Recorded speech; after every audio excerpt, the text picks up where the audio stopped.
So, but what have you determined from this? Anything, or you're saying? I mean, who did you find you were? Fantastic. What's really fantastic is it's not about what I've learned; it's what I've not learned. It's been a progressive reversing of learning. I think that for my mind, for the mind that is Chris, there were many, many questions that had to be answered before I would allow myself to see what is. But that question and answer process, which is a mental inquiry, which I would call self-inquiry or Atma Vichara, is a process that the Indians call neti neti, not this and not that. It's a process of saying, looking at every underlying assumption of belief as to who Chris thought he was and what Chris thought an object was, and asking, is this true? And going through and saying, no, I'm not this, no, I'm not that, and so forth and so on, until you finally get to this magnificent emptiness of not knowing. Actually, it's not what I've learned; it's what I've unlearned or let go of. I know that doesn't help much, but it's more about unlearning, casting aside assumptions that were parading around as facts, and coming to rest in a perpetual state of not knowing. Has this been helpful in your life, or is that even a fair question? How does it fit into everyday life? I would say that anybody who knew me prior to 2006 finds this very amusing, because obviously I'm publicly fairly well known now. My website is highly visited. Yes. I have tens of thousands of friends on Facebook through Stillness Speaks and through myself. We sponsor events. We publish books. We do stuff like that. And those people who knew me previously, it's such a stark contrast. I mean, they just laugh. They just can't even comprehend how this could be the same guy who did the Psychic Friends Network with Mike Warren, $800 million, 900 number psychic deal, which is the most cynical spiritual thing that you could possibly do. How could the same guy be sitting here having this conversation with you? It's just absolutely bizarre. Oh. Yeah, I don't see anything similar other than my sense of curiosity, my sense of humor are still intact. My sense of love is limitless now. And my sense of happiness is boundless. And so it's opened you up to more of who you are. I don't know.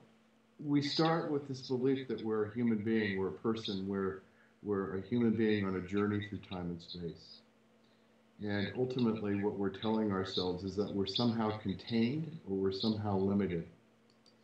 That we're either limited inside this body, or we're limited to these thoughts that we have, or that we're limited to this place in time and space. And it's that feeling of limitation as separateness which creates the feeling of lack. This feeling that there's something not here with Chris that I need to get. It's what starts the entire cycle of fear and desire. It's all from the belief in separation. And so this whole investigation is it true that I really am contained? Is it true that I really am this body? Is it true that I really am this mind? Is it true that my consciousness is contained within the protoplasm that we call brain? Is it true that my thoughts are contained within my body? It's all this investigation and looking, and it's just been a process for me of compiling some of the more credible information out there to help me do that investigation for myself. This is not about Chris telling someone new beliefs that they should inherit. God knows we have enough beliefs. This is about trying to give people tools so they can answer for themselves what is the nature of reality and what is true for them. So that's really, so when you started Stillness Speaks, it was not for yourself as much as it was to help other people. It was two things, Jordan. One was I couldn't find the stuff myself, and then as I would stumble on and I would find some text that I hadn't been able to find that was, let's say, an Indian text or something like that, and it was available and it was free, some of Ramana's less well-known stuff, for instance, Ramana Maharshi's. I would grab it and I would load it. I would get permission and download it onto the website and start retaining materials on the website that I needed for myself. And it was so difficult finding any place which was sort of a safe and deep resource for this kind of material that, and it was frustrating for me.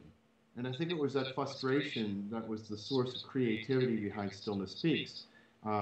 So from that point of view, yeah, I was doing it for others, but the others that I'm talking about are just projections of my own frustration about not having been able to find it for myself and wanting to put it someplace like channel markers in a sea for a boat coming in from sea that they might be able to safely find their way to harbor, and that these materials might be available should someone else want to see them. Not that you should want to or that you shouldn't want to. Not that this should be of any interest to you or not, because as Robert Adams once said, all is well and is unfolding exactly as it should.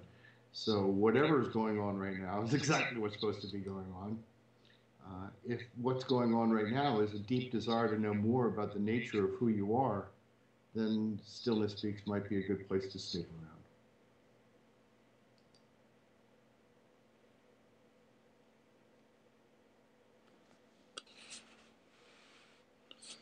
If someone were starting out in the teaching, what would you recommend for them to do?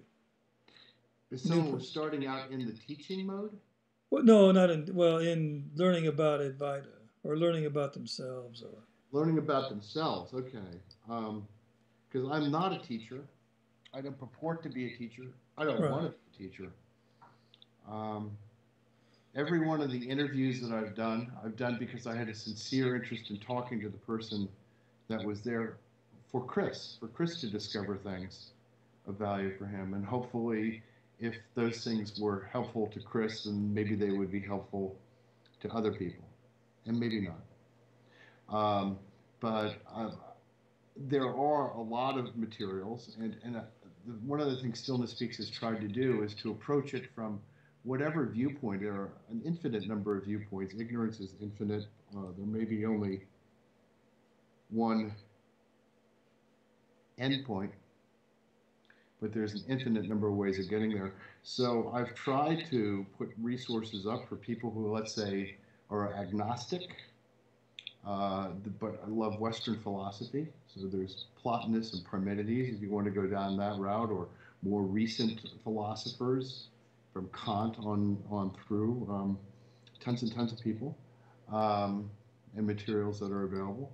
Or if you're more comfortable with Indian stuff, there's a tremendous amount of stuff on contemporary 20th century saints, material from Anandamayi Ma, from Ramana Maharshi, from Nisargadatta Maharaj, from Atmananda Krishna Menon. Now you've read most of that up there, is that right? I've read virtually everything that I have on my website, and there's 1,400 documents on my website. But you see, and that doesn't mean that anybody else has to do that, or that it's what this mind had to do, because this mind wouldn't allow Chris to have a gate pass. Every single question had to be answered, and so I had to go through this excruciating process of uncovering, unfolding, asking, questioning, and doing all this stuff. So my mind just wouldn't lay down. Until your mind is absolutely settled, in openness at least, in the belief in the possibility that consciousness is neither contained nor personal,